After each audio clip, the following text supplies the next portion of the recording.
Hey everybody, you remember The Hunting Ground, right? That 2015 so-called documentary that smeared Jameis Winston and gave Erica Kinsman a star quality platform for a moment?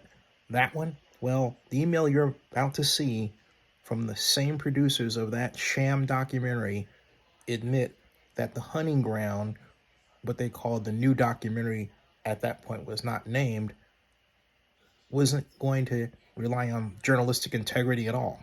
It wasn't going to deal with the truth. It was just an advocacy piece. In other words, a big fat lie. Take a look at this. This is an email to Patricia Carroll, Erica Kinsman's auntie, who was her lawyer, the same woman who said that her niece would never date a black boy. Remember that? Look at the title. Academy Award nominated film team seeking interview. This was 11/21/2013 at 1:44 p.m. Hello, Patricia. I'm an investigative producer working for Chain Camera Pictures, the filmmakers behind the groundbreaking documentary, quote, The Invisible War, unquote, which has spurred legislation in Congress about the way sexual assaults are handled in the U.S. military. And there's a link.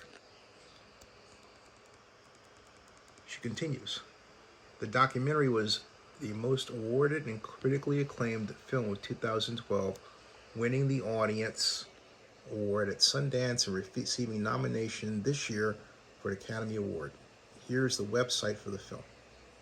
It was screened at campuses all over the country, and many advocates approached the filmmakers and suggested they look into the issue of sexual assault on college campuses. That's exactly what they're doing. This new film, and that refers to The Hunting Ground, will examine in nuanced and emphatic ways the devastating toll these crimes take on students and their families and explore practical measures that can be taken to stem their occurrence and better support survivors. One of the issues we've discovered is that college athletes are not held to the same standard of justice as others.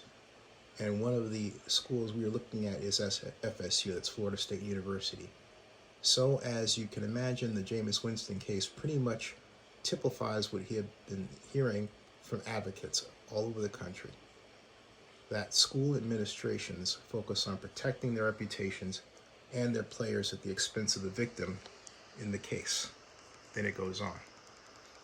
We have interviewed many survivors at schools around the country who attempted to report and were rebuffed or found the process to be excruciating. So we understand how appalling the process is. I assure you and the young woman in the FSU case in question are being besieged right now with interview requests. When the dust settles, we hope you will consider ours, and this is emphasized not by me but by the blogger Casey Johnson. We do not operate the same way as journalists.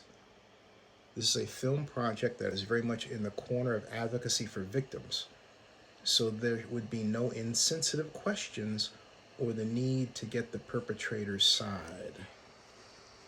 Get that? Got that? We would very much like to interview you on camera if that would be possible.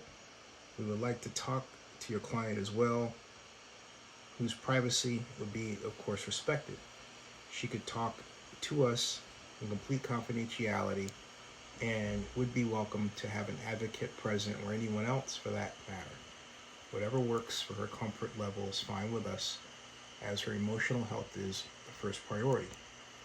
Our goal is not to sensationalize the case, which actually was what they wound up doing, but rather to explore it so that those who watch the film are motivated to push for reform of the unfair system currently in place at colleges and universities around the country, similar to how the, quote, invisible war, unquote, has spurred legislation and change.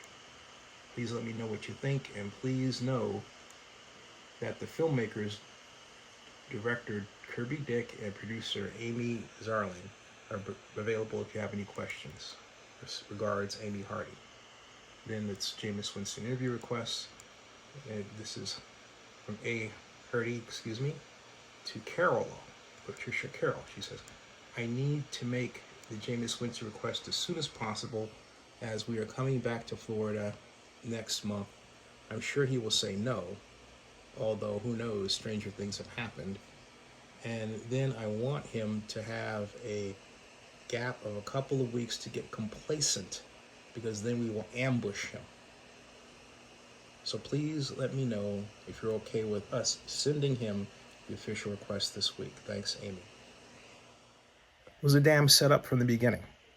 And not only that, I remind you, written to the same woman who said that her, Erica Kinsman, her niece, would never sleep with a black boy. She slept with two, Jamal Roberts, and then hours later, Jameis Winston. And then she married Jamal Roberts this year, in June, and they're in New York City. Meanwhile, Erica Kinsman and her lawyers, including Patricia, got $950,000 in a settlement from Florida State University and an undisclosed settlement from Jameis Winston's camp. This has sham and fraud written all over it. Subscribe to Zenny62 and bookmark oaklandnewsnowblog.com. Oh, and by the way, note that Jamal Roberts is said to have never wanted to make a statement or testify. Who told him not to? Was it Erica Kinsman? She claimed she never slept with him, that they weren't dating, when in point of fact they were, and now they're married. That opens up, in my opinion, my view, a raison d'etre to re-examine this entire matter. This stinks.